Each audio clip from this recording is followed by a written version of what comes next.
Well, hello and welcome back to Benefits TV. I'm your host, Christine Glazman. We have a really special show today, continuing our series in the Main Street Success interview series. I have a very special person I have the privilege of getting to interview today, Allen Fahden.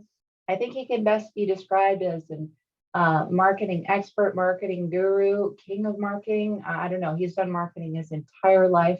I'm so excited to hear about his journey, but I'm going to give a little intro about him first to give you an idea of his credentials. He might be best known for his one book, a bookstore called Redundant.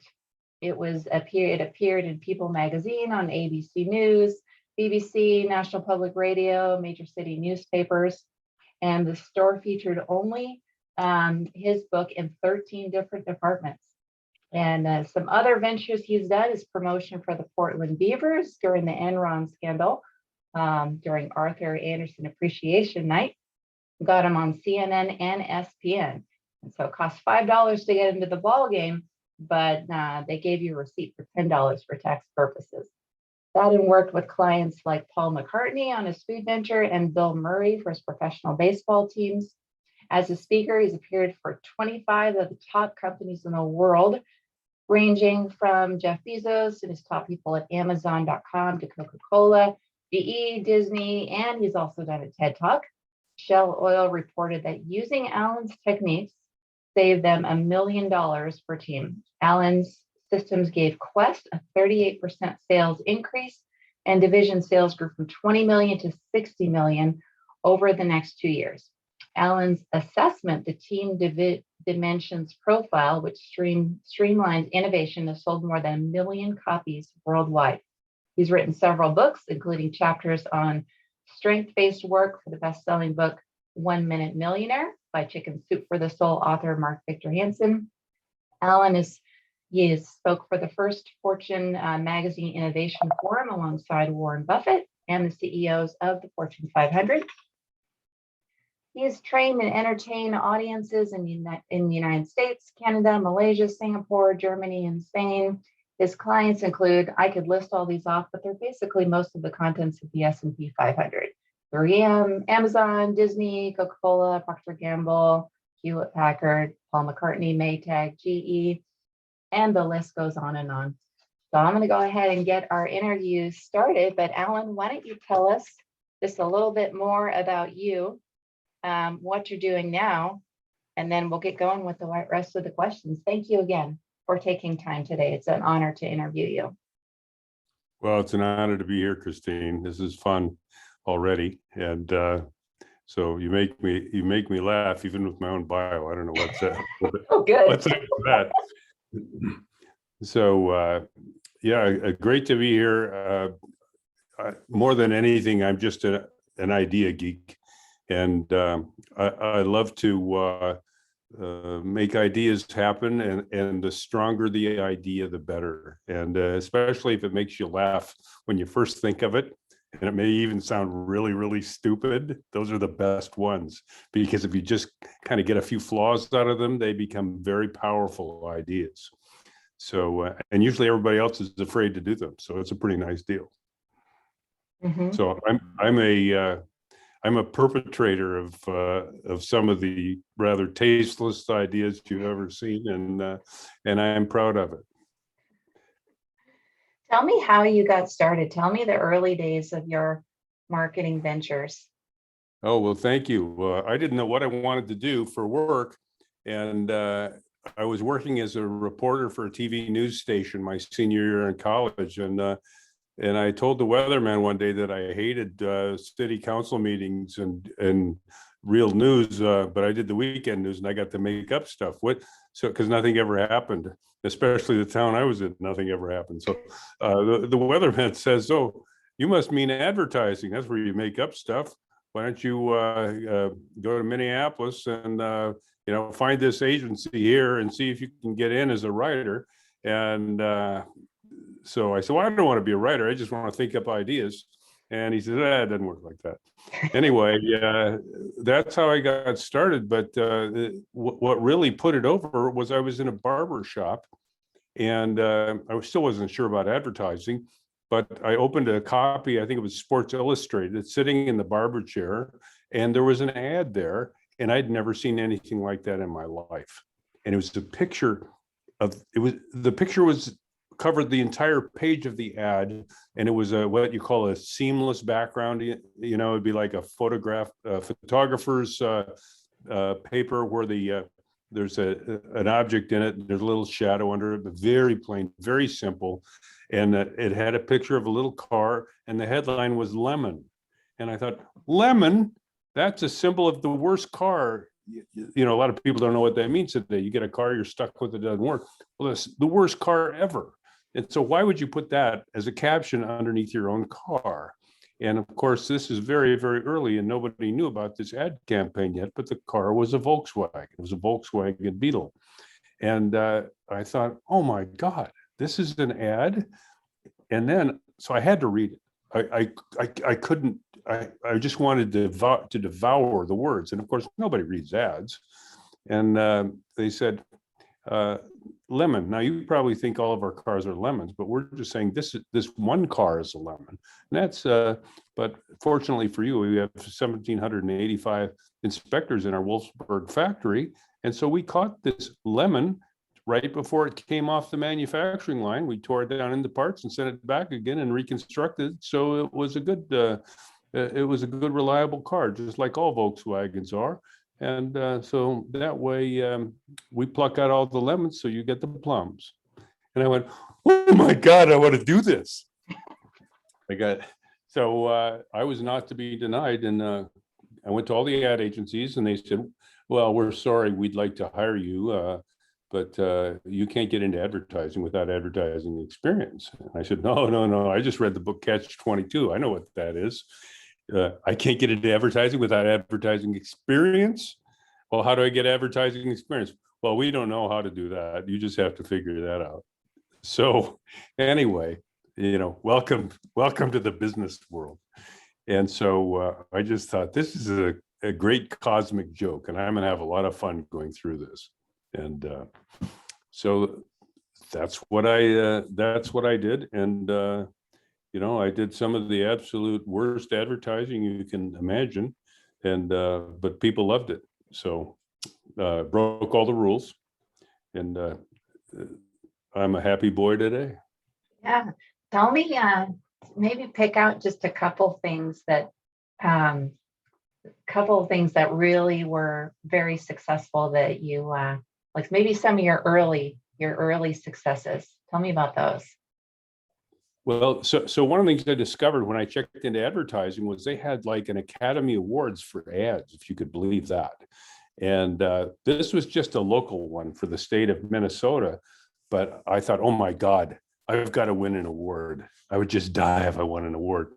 So I just went all out. I studied everything they did, all the winners and how they were different from the losers. And so this whole theme all the way through, Christine, is about learning. The best thing I've ever done is learn, and you can learn from anybody. You can learn what to do, you can learn what not to do. There's all kinds of things. And my friend Marshall Thurber, who is a great mentor of mine, said we do a lot of games. I took his course, year-long course, and what you do is you do a game, and then he'd have a winning team and a learning team. Okay, so there'd never be a losing team, because the learning team probably won a lot more. Yeah. So that instilled me with a desire. I'm going to do well in the award show. I'm going to win an award. I'm going to do award-winning advertising, because these things are great. Opened up a whole new world for me. And so I studied it, and I did it, and I did whatever I could to get the best idea I could, and to learn enough about the craft of it as well, because you got to learn every detail about what you're doing so you don't make rookie mistakes. I made them all. And so that whole journey was just wonderful. And I think it was my second year in the business, third year in the business. I had started my own ad agency at age 25. And my second year in the agency, my little tiny agency swept the awards show. It would be the equivalent of having a night where you won 11 Oscars. And Wow. and you were the producer of the best picture and the director and the leading actor and actress, anything you wanted to be. It was that was it, and nobody had ever heard of me. And so just that, loving something so much that you'd breathe it, you'd live it, eat it, sleep it, die it, then that brought me to where I was. And it wasn't talent. I learned a few principles, and I learned a way of thinking. And I'm happy to pass that way of thinking along to all your listeners and viewers, because it's really, the whole thing is really simple, but we never get there because we're all just taught all the minutia, and nobody ever learns anything on a principle level. Wow. While you're talking, I'm thinking of so many other questions to ask you. Tell me about the One Book bookstore. And not everyone's heard about that, but I think that'd be valuable to talk about because it's so out there. It was really a simple but strange thing. The book itself was called Innovation on Demand, and it presented, now this is maybe, wrote the book like maybe after 20 years being in the business. No, not that much, 15 years.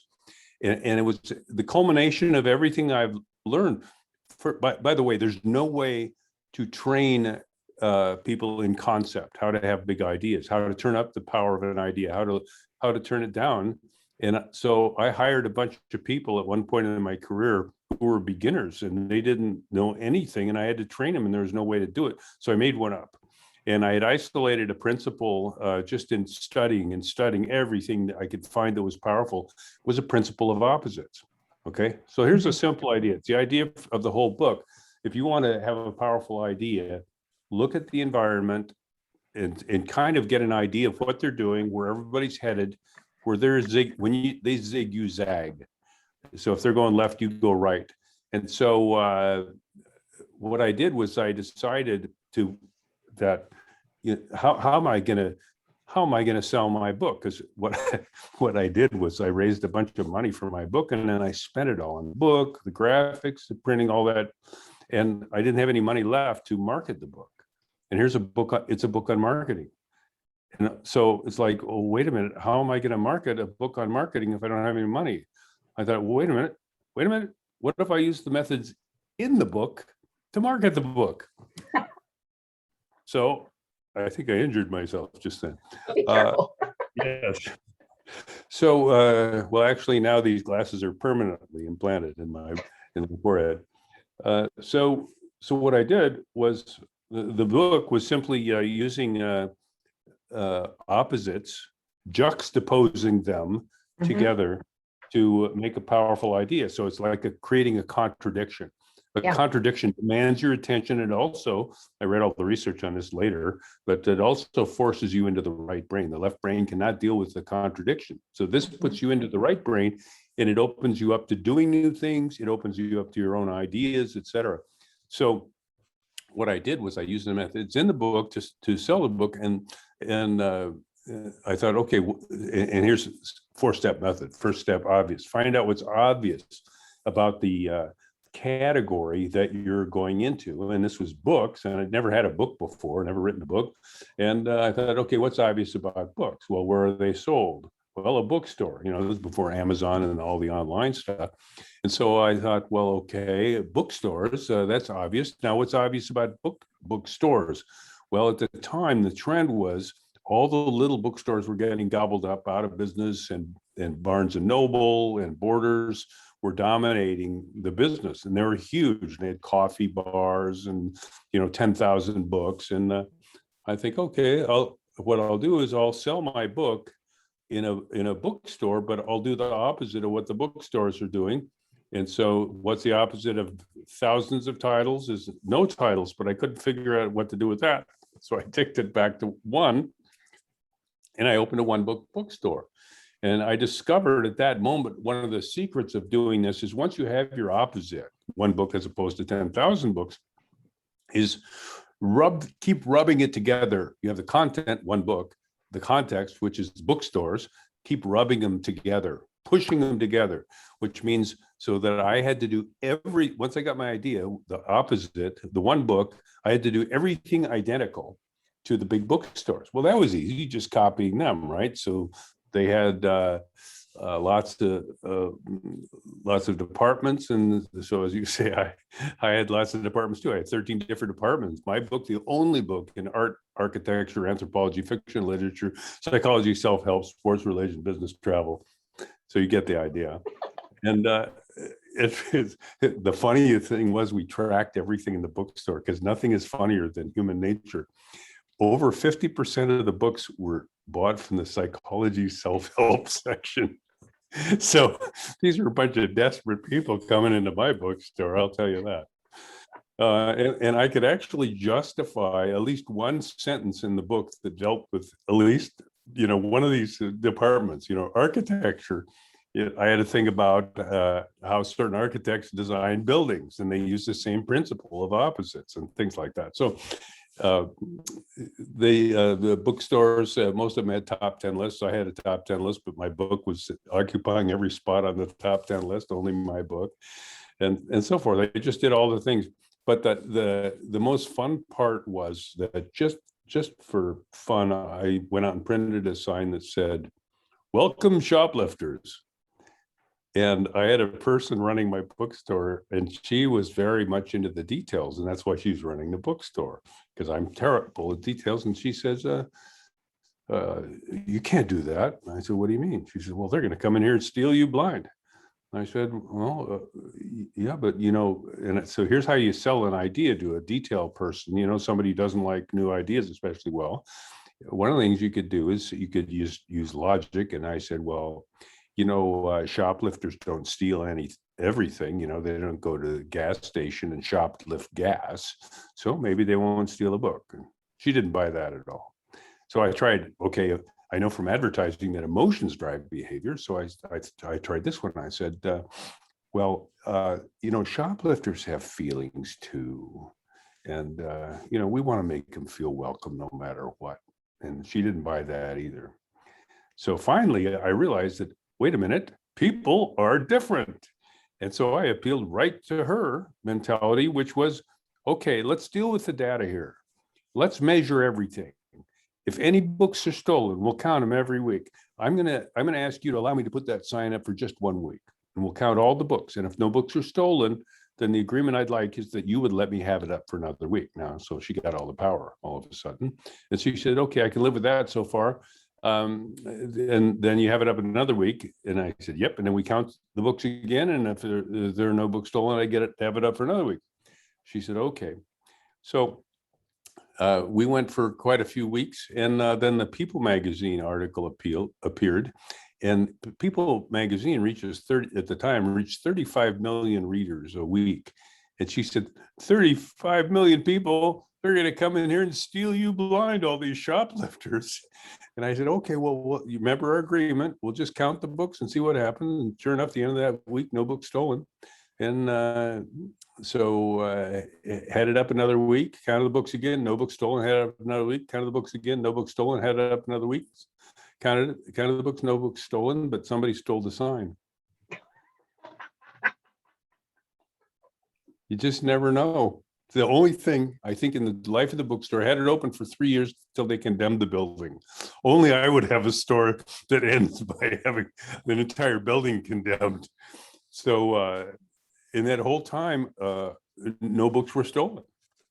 So but you sold a lot. But you sold a lot of books. Well, there was a nice thing about it was the rent was cheap. Why? Because a friend of mine said, you got to take this place.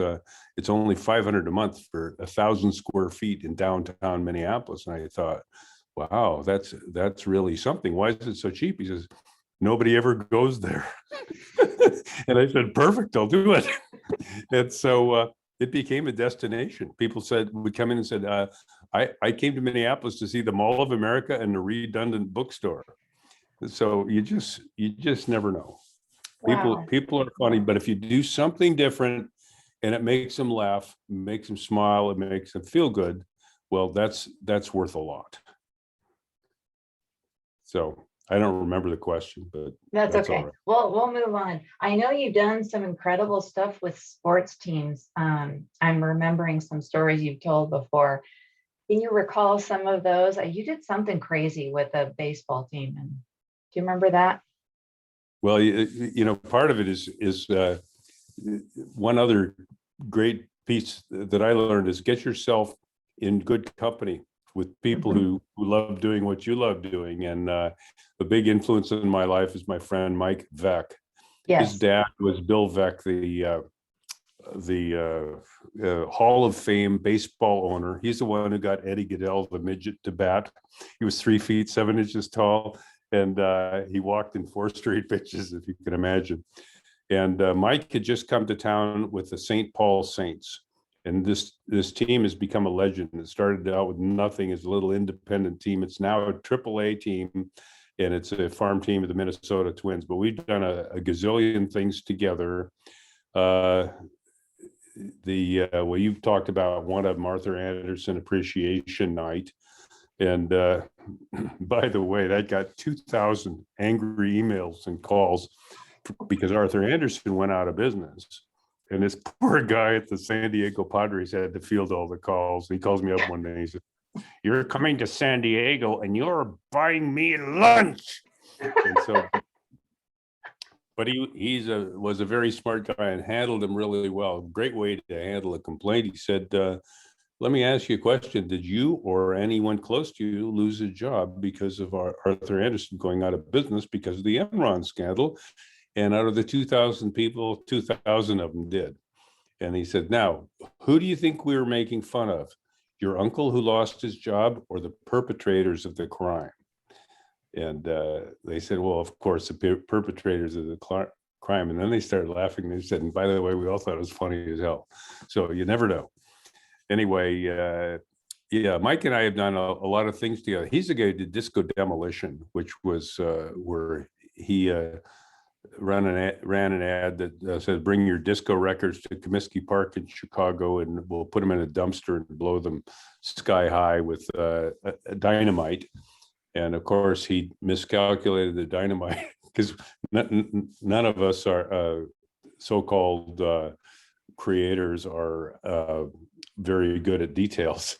And so he forgot that dynamite not only goes upward, he was going to blow the disco records 250 feet in the air, but there's also an equal force that went downward, and they blew a crater in center field and had to forfeit the second game of a doubleheader. First time ever in Major League Baseball, I believe. Yeah, we did a fair amount of things, and I don't have any particular ones other than well, it's just most of the stuff is Mike's. Mine is all just way too irreverent, and most of it never even ran. Although I did have I was supposed to rename a team once, and so I decided that they should be called the Indians, and I presented it, and the general manager said, "The Indians? Are you kidding? Everybody's giving up names like that. That's way too politically incorrect." And I said, "Mark, not those Indians." He says, "What do you mean?" I said, "Well, think of it this way. I can save you a lot of money." At the time, we were outsourcing all our jobs to other countries. And so I said, imagine this: people get to the ballpark and they sit down, and they're vendors, and everybody's there, but the players don't come out on the field. And it's actually the first outsourced baseball team, and it's being phoned in from Bangalore. So over the loudspeaker, people are saying, "I hit the ball. No, I got you out. No, I hit the ball. I'm running to first." So that was the end of that job, but that didn't work.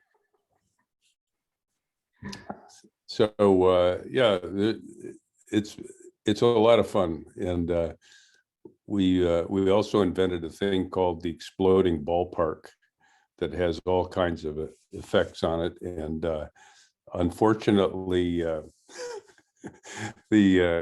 one of the effects was the runner runs, or guy hits a home run, he does the trot around the bases, and So I came up with this idea where he'd step on first base and blue smoke would come out, and then he'd step on second base and red smoke would come out, and he'd step on third base and then green smoke would come out. And then when he got to home plate, what I want to do is put it in a trap door, and he'd jump down in the trap door, and he'd slide down a slide and go underneath home plate, and then come out the dugout and wave to the fans. And so Mike had sold it to the Tampa Bay Rays, and we were sitting there having a meeting with the groundskeeper, and they're in a dome, and he said, the groundskeeper said, "Oh, that's really brilliant." I said, "What do you mean?" He says, "This stadium is 20 feet below the water table. If you take a trap door, the guy will drown." So that was the end of that idea in that stadium. But so you never know. Wow. Just keep moving. Yes. So I guess you could say that could be a little bit of a challenge that that you face. Tell me about some other challenges that we all face challenges in our journey as entrepreneurs, as business owners. Tell me some more about some of the challenges that you had to overcome as you grew. Well, it's interesting because as I learned, there's the challenging people and the supportive people turn out to be two sides of the same coin. In other words, when somebody's supporting you and saying, "Hey, that's a great idea, let's do this and that," and then somebody else is saying, "Oh my God, you don't want to do that." Both of those are our opportunities. And so I list in my own mind as one of the most supportive people was the vice president of marketing of a consumer battery company, like the Bunny and all that stuff. This is a different company, smaller company, but competing in that area. And one day he says, we just finished our ad campaign. And he said, "Why don't you meet me for lunch in a very nice restaurant?" And I thought, "Oh, that's great. His name was Bill. Bill wants to celebrate the ending of our campaign." And so we sit down and this was an outdoor advertising campaign. And it just said something like, it's 10 o'clock. Is your battery still awake? Something like that. And there's an outdoor billboard campaign. And he sits down at lunch, and we order our meal, and he says, "I have just one thing I want to say to you." He said, "Fahden, if you were my lawyer, I'd be in the electric chair." And I thought, "What?" And he says, I said, "What's wrong? We've approved everything all the way through. You really like the campaign." And he says, "Yes, that's all true." And he says, "Let me just tell you what happened. When you went to that printing company in Kansas City to print the posters for the billboards, when you were done, you spent up my budget for the entire year. And so I had these beautiful posters and no money to pay the billboard company to run them." Oh no. So I just thought, this is the best line I've ever heard. And of course, I did everything I could to make it up to him. But what a learning situation. And so do you know what I did with that going forward in the future? Every time I had a new client in my entire career, I told them that story. Mm-hmm. And I said, the moral of this story is sometimes when people are very good at one part of the work, they're not very good at other parts of the work. Yes. So if you believe that I'm going to do a great job with all the details, as I'm a natural starter of a project and a terrible finisher. And so we have to shore that up somehow. I can hire somebody to do the finishing, or you can get it done in-house, but we have to have somebody other than me do it. You cannot trust the children with the car. So I tell that story every time, and people, unintended consequences. You never know how people are going to react, but it was the best. It's been the best thing because people's jaws just drop. They say, "I can't believe you'd tell me something like this in the sales meeting." Mhm. And then I would say to them, I would rather not get the business if I don't keep the business. In other words, Yes. there's an unhappy ending. Why have an unhappy ending if you don't have to? Mhm. So just set the expectation right, and things work out a lot better. Wow. So my next question, I wanted to ask, I know there's some things I read off in your bio of just incredible things that you did for some of the larger companies and savings and increasing sales. But I wanted to see if there is a particularly memorable moment you had in your consulting or your service to organizations where you felt like you made a real difference for one of your clients or customers. Yeah, well, thank you. That's a really good one. Well, I got hired. I can't say who this is because of confidentiality agreements, Yeah. but there was a large consumer packaged goods company, of which there are several in my bio, so that's not going to reveal anything. But uh, I had done some work for them, spoken at their meeting, and talked about a model of people doing the parts of the work they love and that they're great at, but it's like a bell curve. We get to the peak of our abilities, and all of a sudden we start, uh-oh, maybe this isn't right. Uh-oh, what about this? Oh, I don't know what to do about that. And pretty soon we start getting bad at things. Mm. And before that happens, we should hand off to the next strength. So Mhm. it's about fit and sequence. And so what I did, I showed them how to fit their teams together so the right person would do the right parts of the work at the right time and hand off to the right person for the next part, giving them something they love to do and were great at. Mm. In other words, so that everybody on the whole team winds up doing the parts of the work they love and that they're great at. And Yeah. in this particular case, there was an R&D department, and R&D departments are full of early adopters. Those are people who are, come up with the ideas, and the people who pick the best ideas, and they launch them and move them ahead. And, it's all the front end of innovation. And, these people have a lot of pride in their work. And the company, for the first time ever, had asked them to create a product that was a parity product, meaning just the same, no differences from the competition. And what they wanted to do with that, the reason they wanted to do it was they wanted the competitive move. They wanted to introduce it into a competitor's test market. So now they don't know which product to buy, and they're both making the same claim, and it would screw up the data and all that. And then it would buy them, rather than having this competitive product kill it with the market, steal the whole market, they'd have like an extra 6 months or so to come up with a product with an advantage, so they could buy themselves some time. And the R&D people didn't get that. We will never create a parity product. They wouldn't even commit to a schedule. And so I remember we went down to a meeting in a nice warm area resort, and I spent the morning with the team, and they went from zero ground, like stuck in it, in their ways. They weren't moving. And at the end of the thing, they said, okay, I understand now. We'll do it. We'll commit to the schedule. They committed to the schedule, and everything moved beautifully from there. And it was an interesting thing. But the funny part about that was and here's what I learned. If a thought comes into your head and it feels right, trust it, figure out a way to go with it. And we were just finishing up the thing, and I was showing them that we were talking, I'd already shown them how to hand off the work and everything, how they could be really fast so they could get a whole bunch of products done much more quickly. They loved that. And we had some trust going there. And it was like the next couple of days after the Super Bowl.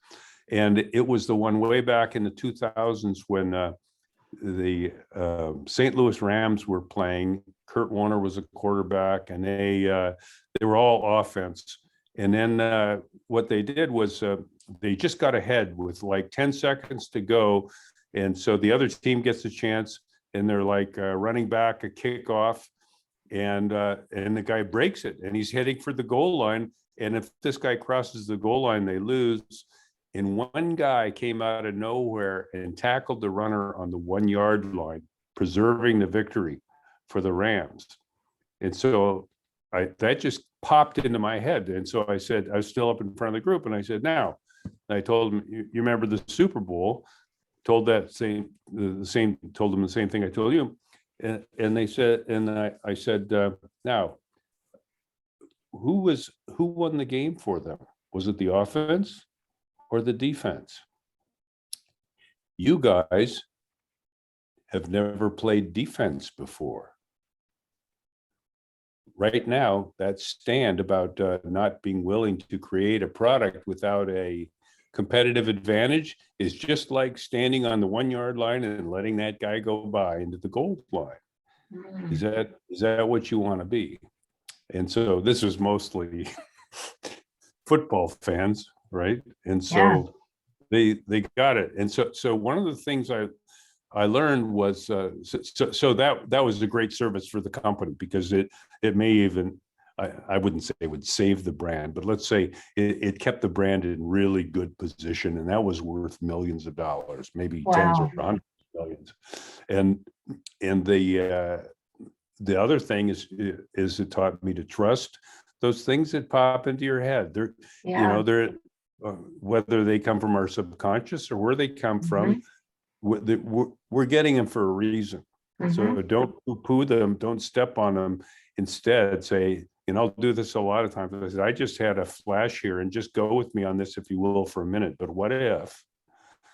And I always set up a safety thing when I do things like that, so people don't kill ideas. You can kill an idea with a look. You can raise an eyebrow and the idea is dead. And why so many companies are so vulnerable to a competitor who can't outspend them, but will outthink them.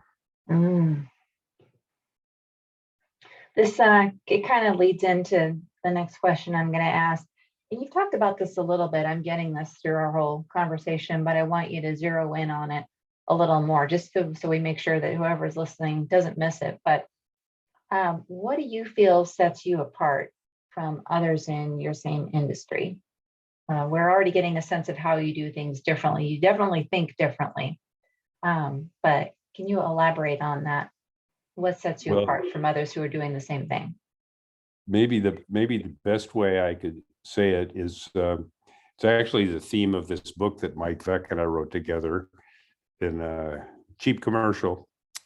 It's called Another Boring Derivative Piece of Crap Business Book. And the theme is stupid is the new smart. Okay.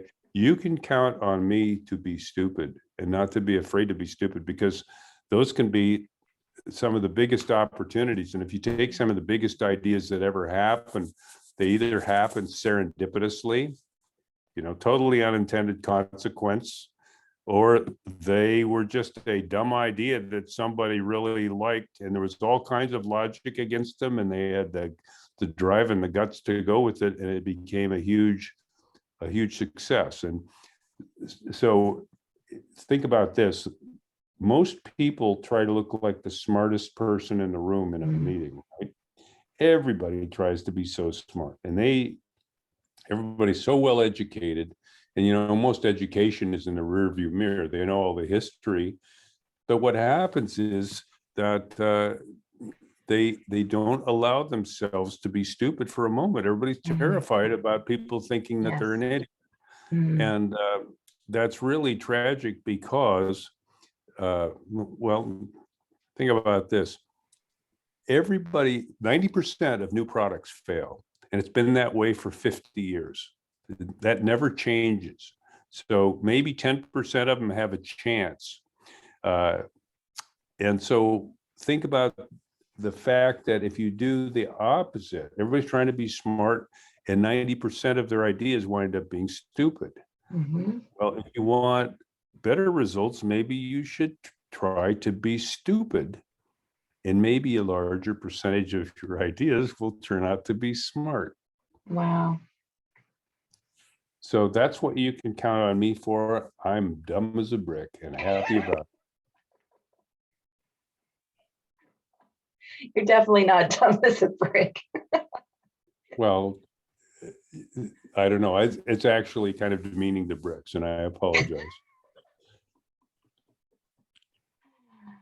For whoever's listening, I need to give a little plug for Brene Brown. She's a shame researcher. And this conversation just reminds me of a lot of her content that I've watched and consumed. And it really is fascinating how this has pervaded our culture where we're so terrified of looking stupid or doing something stupid. And it probably goes back to when we were in kindergarten and first grade and our teacher called on us and we gave the wrong answer and our classmates laughed at us. It probably went back to something like that. And then other things probably reinforced that. And then it's dimmed the light that I think so many entrepreneurs have of their brilliance. And so I just wanted to say that. I was that kid. Yeah. I was so introverted in kindergarten, first grade, second grade, that if the teacher called on me, I would turn bright red. And then my eyes would tear up. I wasn't crying, but I was so embarrassed that people were looking at me that tears would start running down my face. And you can imagine the teasing that I got for that. Mm, So, yeah. at that age, people don't value things. Some people call themselves late bloomers. There are things that, yeah, exactly. Yeah. And the values change. Mhm. So, thank God for that. Yeah. One of my questions is, as far as like we all experience a lot of personal growth on our journey as entrepreneurs through our experiences, the relationships we have, the businesses that we win, businesses that we don't win, projects that are successful, projects that fail. We have a lot of personal growth. I wanted to ask, how do you feel that or you can point to any one of your experiences, how they've changed you for the better? Well, I think there's another really subtle difference that people have. One of my heroes is a guy named Bill Bernbach, and he was, guess what, the Volkswagen campaign that I went, wow. He did Avis, We Try Harder. His agency, Doyle Dane Bernbach, completely revolutionized advertising from being ring around the collar to recognizing that people were intelligent and doing things with humor and elegance. And one thing that really blew me away about him, and he's been a model of mine for that, and in my own faulted way, I'm still working on it, but is the integrity of the man. One of my favorite sayings is from him, and it's a conviction is, a conviction not in the sense of going to jail, but a conviction in the sense of you really believe in an idea. A conviction is not a conviction until it costs you money. Mm. And so that is something that if I start getting highfalutin in my ways and intransigent stuck, I will remember what Bill Bernbach said and try to be more like him. So I'm working on the day when I will try to become more like me, but I'm not there yet. Were there some others, we don't succeed in a vacuum. Were there some others that came alongside you, inspired you, encouraged you? What did you learn from them, or how did they provide support? Yeah, thanks. I'm a demotivational speaker. So, I get pretty cynical about some of this stuff. And so, but there are these real moments, and they're almost tender moments, like when you get to a truth, or somebody says, don't worry about it, you're going to do fine, you've got it. When you're really full of doubt about yourself, those are the people who've helped the most. If I were to name the people who are responsible for any success I've had, then we'd have to be here till sometime after Monday, next Monday, I think, to get through the list. A Yeah. couple that come to mind, because a lot of it is learning. I remember Yes. that I borrowed a phrase from Marshall Thurber. He was the teacher I was telling you about with the winning team and the learning team. And we did a lot of work together after that. And he's a wonderful, wonderful guy. And he says, without integrity, you shouldn't even be in the business. You got nothing without integrity. Mhm. So that's the basis for all businesses. Yeah. So the reason that Mike Veck even talked to me, I called him up. He didn't know who I was. This was before I met Mike. And I said, hi, you don't know me, but I wanted to design your baseball caps for the St. Paul Saints because I love minor league baseball. And he says, well, you're too late. We already had a contest. We had 1,000 entries. And I said, I don't even know the guy. And I said, yeah, but you didn't like any of them, did you? Silence. And he said, finally, he says, well, what do you mean? How do you know that? And I borrowed a phrase from Marshall Thurber. And it was, well, Mike, because all the dogs barking up the wrong tree doesn't make it the right tree. Mhm. And everybody was designing the baseball caps for the Saints like a traditional baseball cap. And at the time, what was really taking off in baseball caps were surf shops. And their designs were extremely innovative and mysterious and all kinds of things. And even the shape of the hat was different. They introduced the low profile baseball cap with the curved bill on it. And I said, and at the time, nobody was doing that. I said, you got to convert to those. He says, just hang up the phone. You got to get over here right now. So I drove all the way over to St. Paul. It took me an hour to get there. And we talked for like 3 hours, and it was like we were separated at birth. And he's been a best friend ever since. So an amazing guy, but it's like there's there's a story with two of my mentors in one spot, but I can name so many people who have done that. And sometimes just by telling the truth Mhm. about something, but then going the extra step. You know, if you say to somebody you don't like their idea, be specific so they can Mhm. fix it.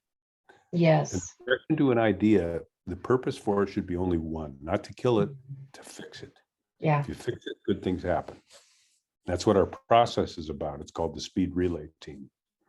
So you put the refiners, these are the people who can tell you everything is going to go wrong, in the meeting without the creators in it, because creators hate it when people criticize their ideas. Mm. And then you take all their objections, and those are ideas too, you write them down, and then you bring the creators back in, and you have the creators say, illegal in 18 states. Well, sure, let's launch in 32 states. And then we'll lobby in the other 18 after we get it going, because it doesn't hurt anybody. We can change laws change. So it doesn't kill the idea. And that happens every time. Wow. Okay. I just want to make sure I don't miss anything. Oh, this is a really important one. So, how do you beat the alarm clock every day? What gets you out of bed and motivated? I know you love this. I think that's extremely important that you love what you do. Is that Yeah. it, or can you talk more about it? I would say, it's like every proposition has an equal amount of benefit and also an amount of problems solved. So what gets me out of bed every morning? I have a very uncomfortable mattress. Seriously. So I can only sleep so long without getting hip pain, because the stupid mattress takes, how that goes. You've seen all the mattress ads these Yes, days. that's a mattress ad right there. That's right. That's right. So I tried a bed of nails, but it wasn't as painful. So I went back to the mattress I had.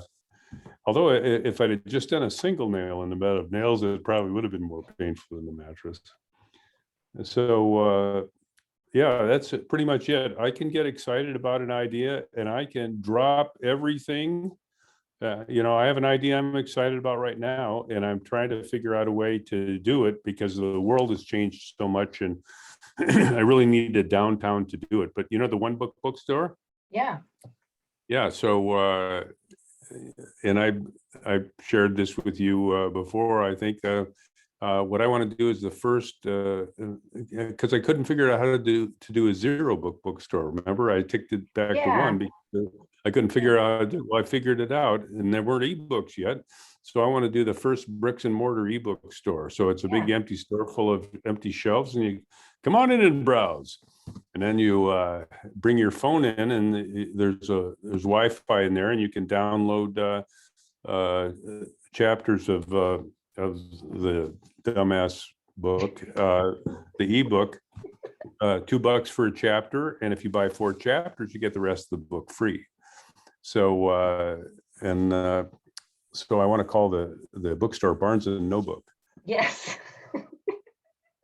So that's something that that's an idea it never lets go of me. There are several of those, and I haven't done them yet. That shakes me to the core. Yeah, I've invented a drug that's all side effects, doesn't do anything for you. It's called Zydefex, Zydefex, and well, I haven't done anything with that yet, but don't worry, it'll be I won't something worry. absurd.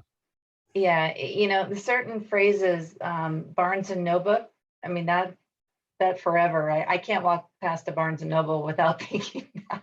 That's it. Well, and that was a great learning. There's another great teacher, and I never, other than just meeting him briefly, never got to know him. Milton Glaser.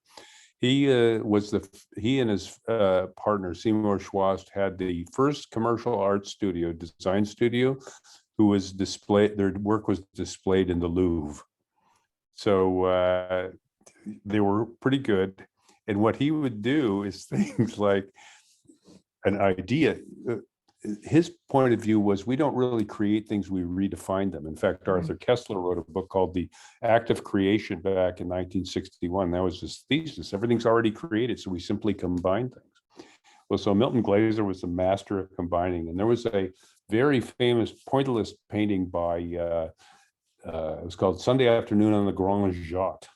And it was just a bunch of like turn of the last century French people walking around on this little riverbank of the Seine, I suppose.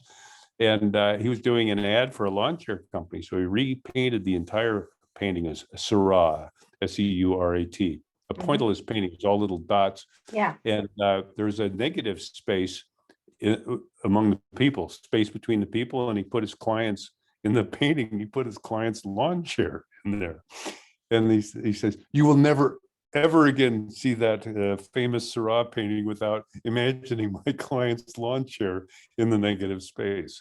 Oh my goodness. Yeah. So he did an ad once for plums. And you know how when they photograph something, you could see the light kind of shining on the top of the fruit, you know, when it's nice and shiny like that.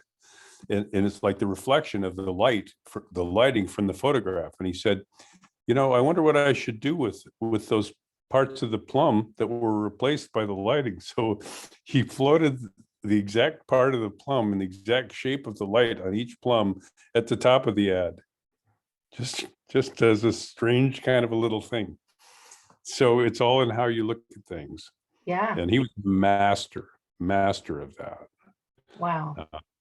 Most great ad people, their best work is their rejected work. In fact, another idea I loved that Glenn Smith and I did for a paper company promotion, they'd send out paper promotions to all the ad people to get them to use the paper, and then they'd print the best ideas they could find on it so the people would get interested, the ad people. And so we did an awards ceremony for the best rejected ideas, and they're called the raspberries. You know, the raspberries also like Yeah. that the Bronx cheer. Yes. So there's Raspberry Awards, and Herb Lubalin, great designer, all he'd ever do at any meeting with the conference was he'd show his rejected work, and he'd say, and look at this, and it was like the best thing you've ever seen. He says, yeah, client hated that. He just said, go back and do it over. Here's this great designer being humiliated by all the clients who hate these incredible ideas. And I'm very much a fan of all of that. That's fantastic. Before my last question, did you have anything else that I didn't cover that you wanted to share? I have no idea. I have 6 gigabytes of RAM in here and no hard drive, so I probably had something, but geez, why did I come into this room? Okay. Yeah. So Well, no, but this is delightful. good. Oh, I actually thought of something. I remember I heard a story about I think that you had one of your agencies that you had, the office was broken into or something, and then you changed your address. Yeah, and you published it in the paper. Tell about that. Yeah, so we had this beautiful building. It's still there.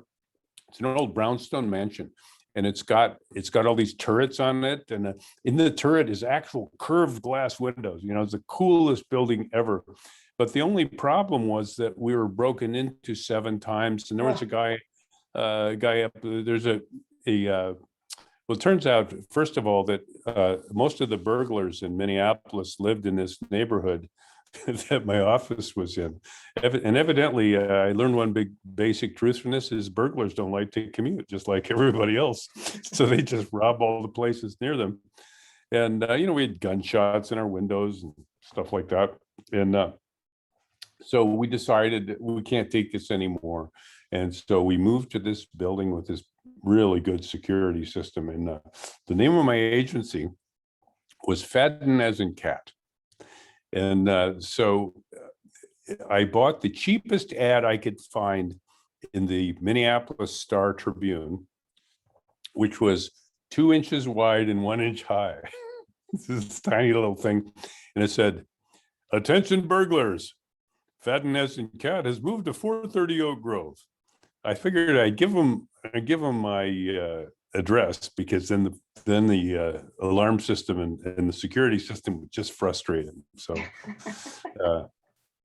that was my coup. People would always criticize me for that name, Fahden as in cat, and it really proved a point, but just accidentally. My name is spelled Fahden, so it's really should be pronounced not Fahden but Fahden. That's the way it's phonetically pronounced. But people say, I said, okay, I'm going to name my agency so people won't mispronounce my name, because they pronounced it Fahden, Feeden, Fudden, Food and Fud and all that. And so what I did was, F as in Frank, A as in cat, Fahden as in cat, F as in Frank, A as in cat. So it didn't work at all. People still said Fuden as in cat, Fudden as in cat. But about 3 years later, my aunt calls directory assistance, which they used to be called information to get a phone number. Called the phone company and said, "Do you have a listing for an Allen Fahden in Minneapolis?" And the operator said, "Oh, you mean Fahden as in cat?" And at that point, I realized that, yes, this was a failure in one way, but it was a big success in another one. It's sort of like the imprint of that you were talking about. You'll never look at Barnes and Noble again without thinking of that. Yep. People never forgot the name. And so everything, always be open for changes, because your brilliant idea is brilliant oftentimes, but not for the reasons you thought you were so smart for thinking up. And keep asking questions all the time, every day. The learning never stops. Yeah. My retirement party and my funeral, I'm planning them for the same day. It leads into my last question of what advice would you give maybe someone coming out of college who wants to go into marketing, or someone who wants to maybe invest in marketing for their business? What advice would you have for them? don't be different. I'm sorry, I got that wrong already. Don't be better, be different. Mm. Get differentiated. There's a lot of research behind it now. Read a book called Blue Ocean Strategy by Renee Mauborgne, Mauborgne, and Chan Kim. And their research said that if you are significantly different than your competitors, you will get 2 times the revenue and 4 times the profit. 2 Mm. times the revenue, 4 times the profit, Mm-hmm. just by being different. Wow. So if you're not different, Yeah. start asking people, how different is this? Because a lot of people have an overinflated opinion and a very naive outlook about their market. Ask everybody, and especially your best research subjects are the people who don't care, and Mm. they'll tell you the truth. Yeah, they will. Yep. And the Wow. truth is a fascinating thing. Wow. Well, unless you have any parting words, I'm gonna go ahead and stop the recording, but thank you so much for your time today, Alan. If people want to reach you, or if you want to be reached, did you want to share any contact info? And you don't have to if you don't want to. I can do that. It's just that I'll be sharing yours. No, Oh yeah, that's fine. I'll be sharing mine. Best place to email me is allen@fahden.com. And if you go to fahden.com, you'll see some other crazy things that I've done. Allen, Allen, at Fahden, Fahden, pronounced Fahden, not Fahden, Fahden.com. That's probably the best place to reach me. And yeah, thank you. Okay, perfect. Thanks so much, Alan. You have a great rest of my day. You too. I'll go ahead and stop the recording.